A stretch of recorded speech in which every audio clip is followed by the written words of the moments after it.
The girl drifted in and out of sleep for hours or days, and still, she played dead. She relieved herself where she lay. Even then, her effluvium could not compete with the reeking blanket of death that hung over the ruined village, nor could the smolder of the obliterated plank houses mask the odor. Finally, thirst forced her to push her brother's stiff body off her, and he laid straight on his side with his arms perpendicular from his torso and parallel to the ground in a monument of grotesque geometry. His arms bent at the elbows like he was hugging someone who was not there. Her knees wobbled, and pain wrapped around her skull like a spider web. Her tongue was swollen and cracked, and so were her lips. Now the sun was going down, but she had her eyes shut for so long that she had to cup her hand over her eyebrows to adjust to the waning light. Smoke from dying fires lazily rolled over the ground at her ankles. Bodies and parts of bodies were sprawled about the village in a terrible mosaic. A heap of women with dried blood caked to their ears and noses and mouths and legs were piled against the front of a collapsed plank house. The tops of their heads were shorn off, and no root doctor and no medicine could fix them. She wanted to call out, but she was afraid who might call back, so she remained silent. The sweat house was demolished, and she wondered where the men were when she saw a steady fire in the center of the village. Drum shells and medicine boxes burned. The men, about 20 in number, were posed in a circle around the fire. They lay prostrate with their hands facing the flames, and all of them were naked, and none of them had heads. The girl searched for her mother among the bodies but could not find her. Some aunts and cousins were unaccounted for. However, she was sure all the men were dead. It was getting cold and the sun was going down. She followed the setting sun west towards the river when she came across the body of one of the men who had raided her village. The girl knelt by him. He wore a heavy blue coat with silver buttons. He had matching blue pants with worn holes at the knees, and he looked like he smelled even before he died. His white skin was turning gray, and his yellow hair was matted against the side of his head where his skull had caved in. His arms were sprawled out straight, and his legs were crossed over the other. There was a big hole in his side where someone had plunged a knife and then pulled down. A broken arrow stuck out of his throat. His bright blue eyes had a milky film over them and stared at the sky with his mouth open as if astonished. He was missing teeth, and the teeth that he did have were black at the gums and yellow at the bottom. The girl reached her hand into his mouth and pulled on his swollen tongue. She put a knee on his chest as she wrestled it from the back of his throat. The tongue was dry like jerky, with a little spring left in it. The girl tugged insanely, willing him to make a sound, to explain himself, or to release the evil spirit that made its home inside him, so that she could confront it at the hazard of her own soul. But he made no sound, nor did it detach. She could see her breath, and his coat looked warm, so she rolled him over and took it from him. The girl put it on, and it hung past her hands and down to the tops of her calves. A large hunting knife was tied into a scabbard on his belt, and she unsheathed it and took that as well. The girl moved on to the river, where she drank. When she was full, she continued west into the spruce forest.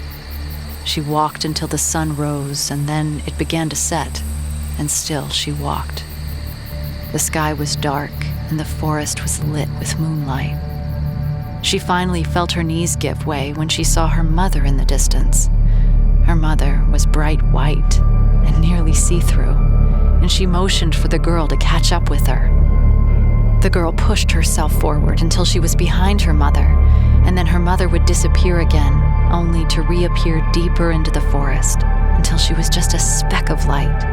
And the girl followed until she couldn't follow anymore, then rested underneath 2 fallen branches and fell asleep. The girl awoke to a man standing over her with his arms akimbo. His skin was white, but his hair was brown and wild, with a dirty beard that went down to his sternum. He wore strange clothes that were made of rectangular pieces of motley fabric poorly tied together. A rifle hung from a leather strap on his shoulder. The girl reached into her coat pocket for the knife, but it was gone. The stranger smiled and pointed the knife at her, handle first, holding the blade in his palm. She backed against the tree with her eyes wide. The man held his hands up in the air and smirked. Nah, it's okay. You doesn't gotta worry about me. I ain't no mean bastard like that fella back from who you took the coat. I ain't like them. The girl breathed quickly and her heart raced. She couldn't understand him, and he realized this. He got down on a knee and spoke slower, poking his chest with conviction at every syllable. I ain't mean. The girl cowered and squeezed her eyes shut, ready for whatever was coming next. She flinched when she felt him nudge her shoulder. Here. She opened her eyes. He grinned and reached into his purse. He brought out an oily rolled cloth, unfolded it, and revealed a biscuit. Bet you're hungry. Here. She didn't move.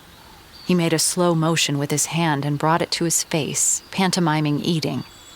He winked at her and offered it again. She slowly took it from his hands, then chewed quickly. She hardly had the saliva to swallow it, but she forced it down. He took a canteen from his belt and took out the stopper. The man handed it to her, and she drank. Easy. Don't get yourself sick now. He reached to take it from her, but she turned away and drank until it was empty. He laughed. Now, if you go on to get a bellyache, it ain't on me. I warned you. Give it here. He held out his hand and beckoned for it back. She couldn't understand his words, but she understood what he was asking and handed it back. The stranger stoppered the empty canteen and attached it to his belt. Then he folded the cloth and put it back in his purse. He reached out his hand to the girl to help her out, but she refused it and got up on her own. Well, don't you look worse than a dog that lost a fight. You're safe here with me. Miriam will be happy to have a guest, and Constance, about your age, she could use a friend. Ain't many neighbors out here, if you can believe that. Like I said, we're happy to have you. Plenty of food. The man turned and headed west. The girl got up when he was a few paces away and followed him at a distance. He whistled as he walked and spoke with his head turned over his shoulder. Left from Missouri. Independence, Missouri. Right there down on the river. You ever been? Can't say I'd recommend it. The man grinned. The girl followed him a few trees behind. Neither did she understand him. Left in May. About mid-May, and by the time we got this far, the snow was already up to our necks. Got tricked by a big rich son of a bitch. Lansford Hastings. Feel like a damn fool, and glad you can't understand me because I'm gonna cuss. If I ever see him again, I'm gonna cut him from his balls up to his goddamn forehead and string him upside down from a tree. Every few yards, they'd come upon a tree with a spigot at the base and a whittled wood bowl beneath it to catch the sap. The man would stop, kneel down, and inspect the bowls. He'd shake his head up and down or left and right as if agreeing or disagreeing with what he saw, and then he'd move on. My brother, his wife, my nephews, 6 nephews. That's 6 boys. You can all believe that. Well, they all passed. Starved and froze. Then Miriam got sick, so I said this is as good a stopping point as any. Constance was 4, so that makes her 6. Here. They came to a clearing in the trees. There was a small log cabin in the middle, and white smoke came out of a leaning chimney. In front of the cabin, a crude cauldron made out of tin sat in a pit of embers and a liquid boiled inside. It smelled like pine and was acrid, and the girl coughed. The man went around the cabin and came back with a wood bucket and a brush. He went to the cauldron and carefully dipped the bucket in the liquid. Hot amber sap dripped from the side of the bucket. He carried it to the front of the cabin and opened the door. Nearly supper time. The girl sat in the grass without breaking eye contact. The man set the bucket down and removed his rifle from his shoulder. He made a display of setting the weapon on the front porch, then raised his hands to reassure her he wasn't a threat. He then took out her knife and again held it out with the handle facing towards her and put it next to the rifle. I told you I wasn't mean. The girl stayed where she was. Well, I'm gonna go help Miriam fix supper, and my little girl will be happy to meet you. We'll bring out the nice silver. The man laughed as he picked up the brush and the bucket and went inside. Still, the girl sat in the grass. Her stomach growled and her head throbbed with thirst. After a moment, the man came back outside and gestured eating and drinking. He held open the door and held his hand out to welcome her. The girl finally stood.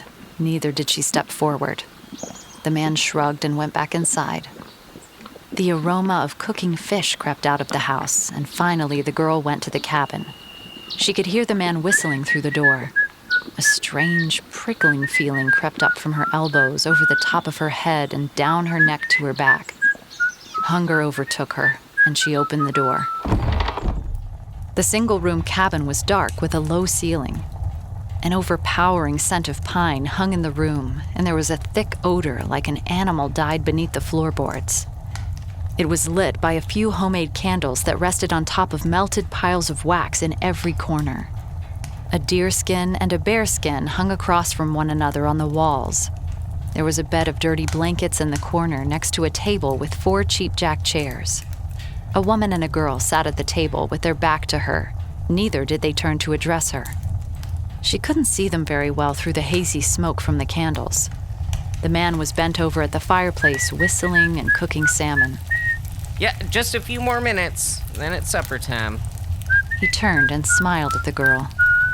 There was a strange dullness in his eyes. When he smiled, only his lips moved while the rest of his face was stuck in place. He picked up the bucket of sap and the brush and walked over to the girl.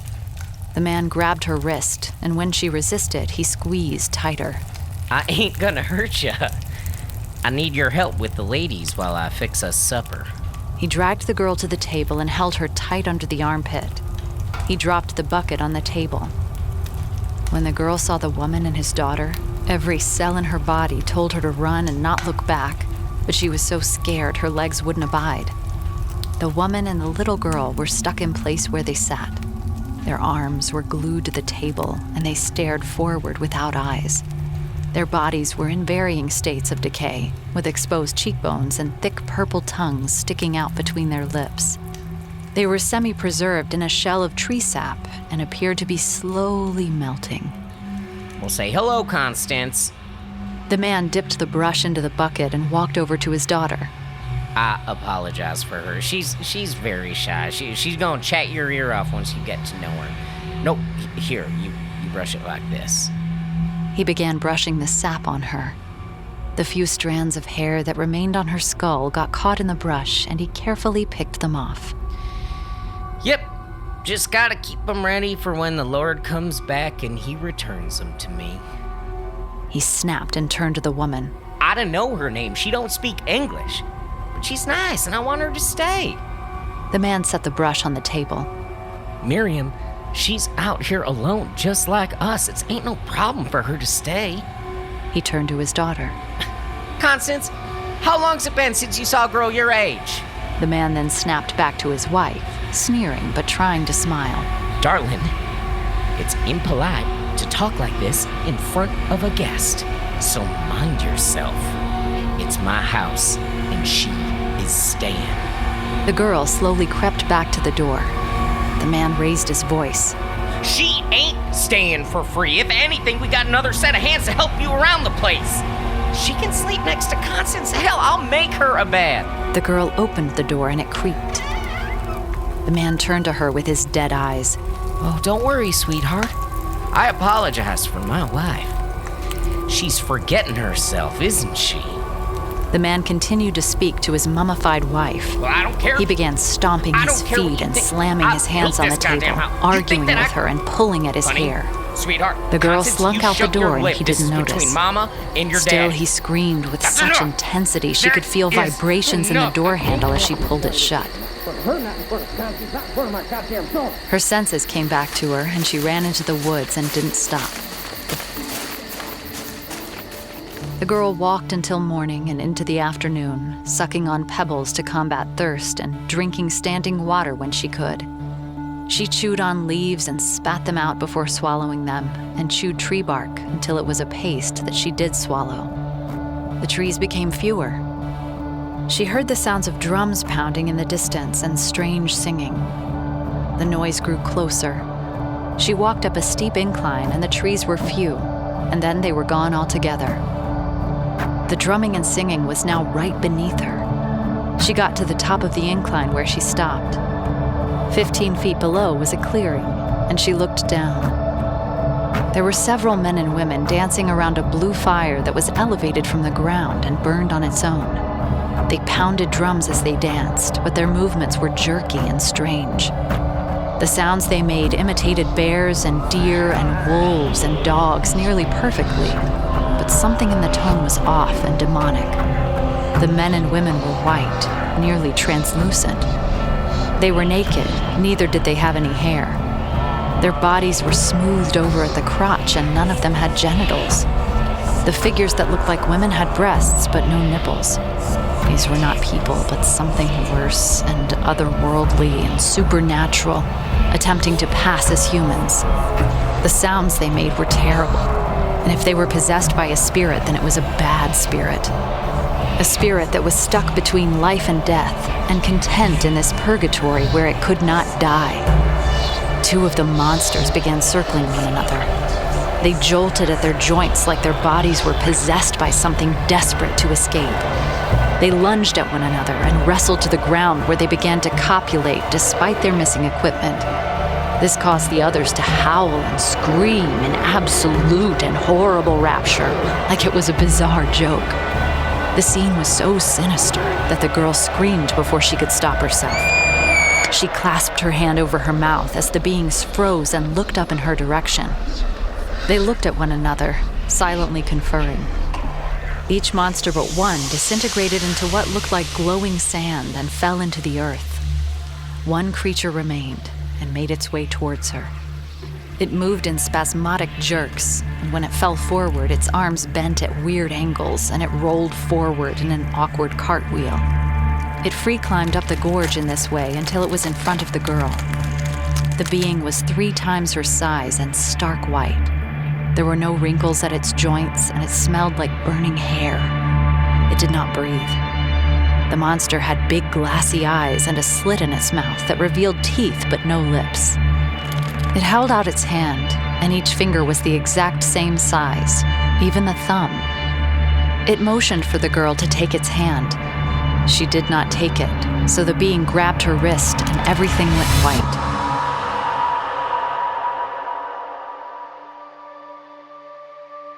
The girl had a vision. She could see from high above, and there was one sun in the east and one sun in the west, and both were rising. Each sun was too large, and when they were halfway above their respective meridians, they stopped ascending and remained stationary. The suns faded from bright white to a dull orange. The suns expanded and began pushing towards one another. The ground split and piled on top of itself like dirt raised by a plow. The suns came closer and closer, and they began to turn dark as they consumed more earth, and the sky was replaced with day for night, until all was black, and the totality of the earth was obliterated forever.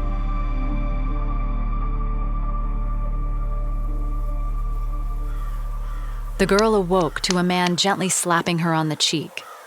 He was white, with green eyes and a beard. He wore a string necklace, and from it hung a cross.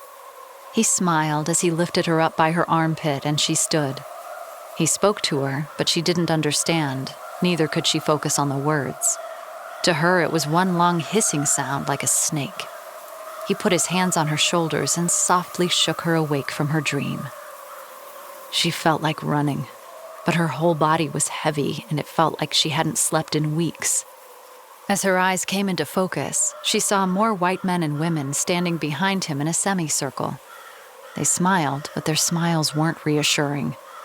In front of them were a dozen children who looked like her, tied to one another at their wrists and ankles. She made eye contact with a young boy. His eyes were wide and spoke of exhaustion and terror. He quickly shook his head once to the left and right, unnoticed by the people behind him, cautioning her not to run. She stayed put. A woman approached and took her by the hand. She tied her to another girl at the wrist and the ankle, and they moved west. The girl sits in an uncomfortable wooden chair at a desk in a classroom of children who look like her. A woman in the front of the room wearing black robes, a white collar up to her chin, and a white scarf that concealed her hair beneath a black headdress speaks sharply to them. She raves zealously about her God, and it is her job to teach them to forsake all else and worship him. A few children in her class are not from her village but still speak Karuk. If they are heard speaking it, they will be beaten, so they do not speak. The children all wear the same clothes and stand when they're told to stand and kneel when they're told to kneel. She learns some of the church warden's language but refuses to speak it and pretends she does not understand. When the children are ordered to kneel and pray, they recite words automatically in strange accents and without meaning, but still she stays quiet. She's presumed to be mute. One day, the priestess leads a group of women into the classroom. They are dressed the same as the nun. The girl recognizes one of the black-robed women from her village as her aunt. They make eye contact, but the woman's eyes have lost their life and are only windows to darkness. They stare at each other as the head priestess speaks, and they keep eye contact even when they're ordered to leave the room, which they do in single file. That night, the girl lies in her bed in a bleak dormitory. It is dark and silent, save for children snoring and a few quietly weeping. Light floods into the room as the door opens, revealing the shape of a nun. The door shuts and it's dark again. The figure walks down the line of beds and stops at the girl. The girl does not stir. The woman sits on the edge of her bed, and it's her aunt. A scar runs down her face from her ear to the bottom of her neck. There's a little light in the room, and her aunt's eyes reflect nothing. The girl moves to speak, and her aunt hushes her. She speaks in their language. Listen to me, and do not speak. There are no more old ways. There is only the new way. The girl sits up, and her aunt gently pushes her back down. As she speaks, she keeps her hand on the girl's forehead, the first tenderness she's felt in the years since her internment. I have seen everything there is to see. They have shown me, and I am convinced. There is only one God, and it is their God and not our God, but still he is our God. And this God is terrible. He speaks good and evil in the same breath, and we are all each of us here to destroy on his behalf, for this God is a coward.